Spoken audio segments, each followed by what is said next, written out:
Everyone knows Winston Churchill. We see the defiant stare, we hear the voice that promised to fight on the beaches. But there's a side to this story, a secret battle, that you've almost certainly never heard. What if I told you that in 1940, while the Battle of Britain was raging in the skies, a far more private war was being lost on paper? That behind the scenes, the British Empire was financially collapsing, teetering on the edge of bankruptcy?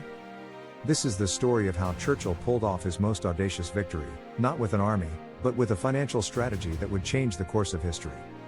We all know Churchill, the wartime leader, but few know the financial operator who had to secretly fund Britain's entire fight for survival. This war wasn't just being fought with Spitfires and battleships, it was being fought with gold reserves and covert asset sales. Today, we're pulling back the curtain on how Churchill's mastery of money shaped the modern world. In the summer of 1940, the situation was grim. France had fallen, and Britain stood alone. But the most immediate threat wasn't the Luftwaffe, it was looming insolvency.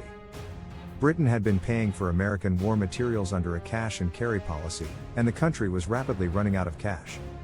In a desperate move codenamed Operation Fish, huge portions of the nation's gold were secretly shipped out of the country to pay for weapons. By the end of the year, Churchill laid the truth bare to President Roosevelt: Britain's dollar credits were nearly exhausted.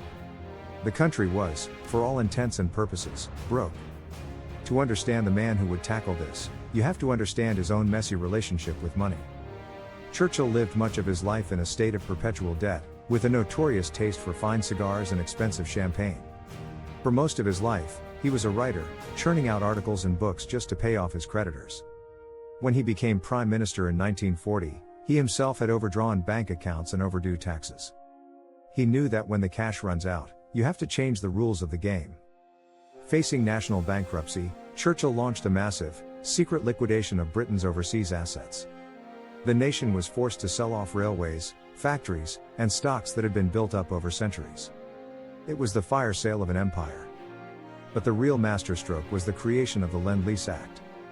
Churchill knew that simply asking America for a loan wouldn't fly with an isolationist Congress. So, he reframed the entire proposition. He sold Roosevelt on the idea that helping Britain was actually American self-defense. Roosevelt famously compared it to lending a garden hose to a neighbor whose house is on fire. You don't sell the hose, you lend it to them to prevent the fire from spreading to your own home. The Lend-Lease Act, signed in 1941, allowed the U.S. to supply the Allies without demanding immediate payment. It was a financial lifeline. This turned the United States into the arsenal of democracy, and a flood of equipment began to cross the Atlantic. Over $31 billion worth of aid poured into the United Kingdom, including tanks, planes, and food. Churchill's defiant speeches also acted as a form of economic stimulus, maintaining the morale that kept factories running.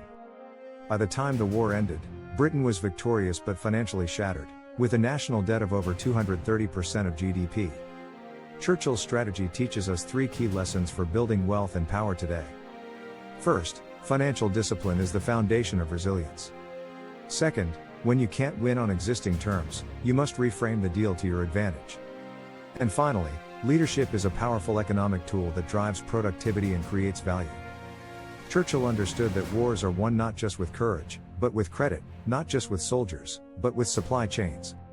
These lessons aren't just history, they're a playbook for anyone building a legacy today.